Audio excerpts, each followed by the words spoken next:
Welcome back to the channel, guys. I'm excited today because we're going to be talking about the Obi-Wan Kenobi trailer that just came out today. With me today, I got Justin behind the camera, my disembodied voice. So you have seen the trailer, yes? Mm-hmm. Yes, I have too. We have a lot to talk about. We have a lot to unwrap. But first, if you guys are new here, hit subscribe, follow us, because we talk about stuff like this all the time, and we're passionate about it. And I don't know if we're going to do a deep dive on this trailer, but I do want to talk about it because, wow, dude. So when we see Ian McGregor's face on that screen, obviously we knew this show was going to come out. We knew this was being made, but it didn't feel real until today. Like, you know what I mean? It's one of those things, like, when you finally see it, you're like, wow, dude. Wow. And then not only that, they put the Duel of Fates in the trailer. When Duel of Fates started playing, dude, I was like, dude, like, it fits Obi-Wan, like the prequel era Jedi, so perfect. So perfect. I do want to talk about, so you watch Star Wars, Justin, but you're not like into it.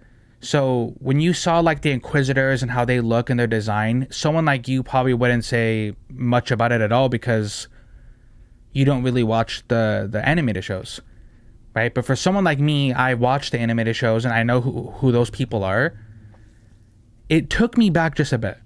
Now, I'm not mad about it. I'm not going to be one of those fans that like complains. It's like, oh, they looked like crap. And they did look weird, and it was kind of jarring because the Grand Inquisitor did look super different. Now, I'm not one of those people that's like, they need to look like the animated version, because I understand that the animated and live action will be separate. It's just something that is. But it was jarring. But besides that, the trailer looked amazing.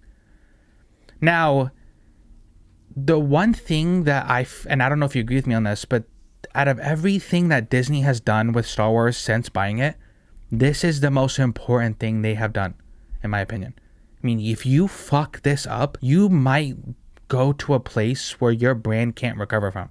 Disagree or agree? For Star Wars? Mm-hmm. I don't want to be dramatic, but I don't think that this would do it. Because they have like 10 different things going on right now, bro. They have, I'm assuming, movies they're working on. They have like 4 different shows, animated shows, that type of stuff. So they're going to be doing something all the time. I don't think like this being bad is going to make other people forget about the other shit that's going on. Now, I hear you, and I have to disagree.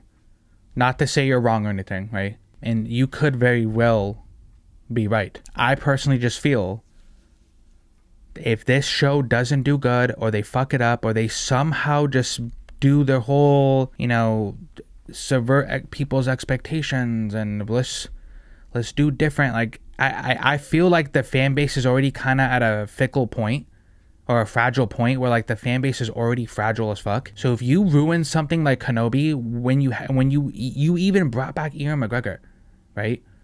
You brought him back and you ruin it. You're not going to lose all the fans, but you're going to, in my opinion, bro, you're definitely going to lose a lot of the original trilogy and prequel fans. I was about to say, I think people maybe that are connected to the movies more, they would lose because the movies left a bad taste. And then when you do something that's directly connected to like this, then yeah. With the whole recent backlash with like the sequel trilogy, right? Like the sequels weren't really, there's people who like them, right? And like, don't get me wrong, they're decent movies, right? Like, I'm not gonna sit there and say they're completely bad, but the sequels were bad enough to where people just kind of checked out. Yeah. I found out recently that Rogue One did better domestically than the last movie.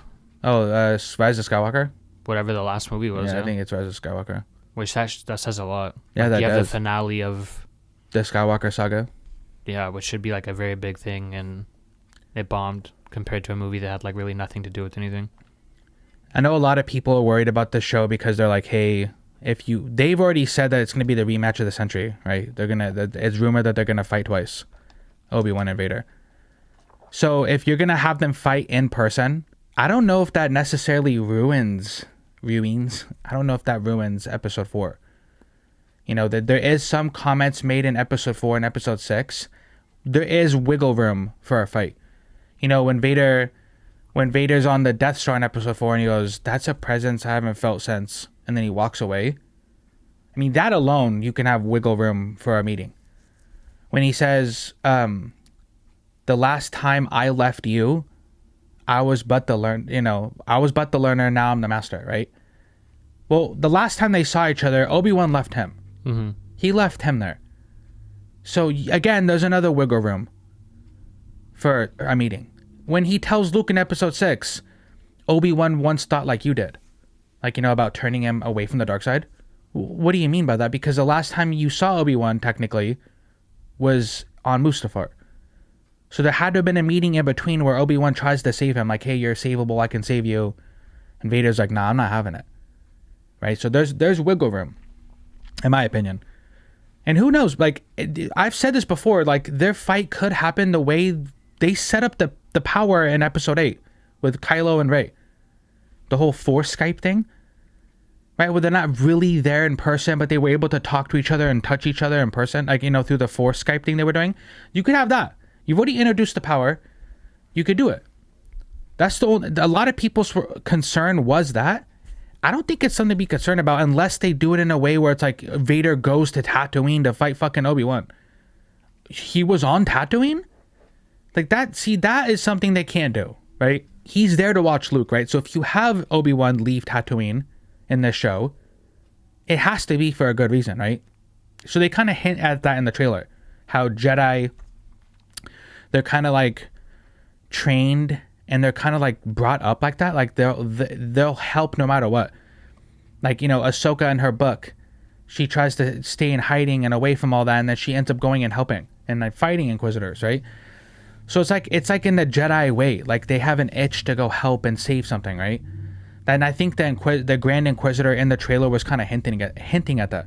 Like, hey, I know how we can get Obi-Wan Kenobi to show himself. Let's draw him out of hiding. Right? That what in my head, because there's a rumor saying that like it's gonna be Leia. That makes sense. Like, let's say you have Princess Leia as a teenager or a kid gets like captured by the Inquisitors, and that's their way of drawing him out, right? Because her dad, Bail Organa, is cool with Obi-Wan, or you know, he's cool with them. They've worked together. She even says in episode 4, we know when she sends the message to R2, "You served my father in the Clone Wars," right? So like, if his daughter gets kidnapped, who else is he going to go to, right? He's probably going to reach out to somebody, and that's the guy he reaches out to. That makes sense. So there's things they can do that if they want to like make the meeting happen, it could happen. Overall, they've already showed that they can do a full CGI like character, so yeah, and they sound too far-fetched. They did bring back Hayden Christensen, which he's rumored to have scenes as Anakin and Vader, so I'm pumped. I mean, this is their chance to redeem Hayden Christensen too. Let's not kid ourselves. He didn't really get a lot of love in the prequels, bro. Like, he really did get shit on. He's somebody that I've always felt super bad for, because it's not like it was completely his fault. It was the writing wasn't really that good. I mean, I love the prequels, but it wasn't really that good. Now it's a chance to kind of redeem his character, and I'm actually really excited for that. Overall, the trailer looked amazing. The look was great. The Inquisitors, but I'm not going to be picky about that one because, you know what I mean? I'm not going to sit there and be one of those fans. But yeah, let me know below, guys. What did you think of the trailer? What are you excited for? And can Vader and Obi-Wan actually meet in person in this show? And will it make sense to you? If not, comment below. And let's talk some Star Wars. But yeah, that's the end of tonight's episode, guys. If you haven't seen the Obi-Wan Kenobi trailer, I'll link it below in the description. And until next time, guys, peace.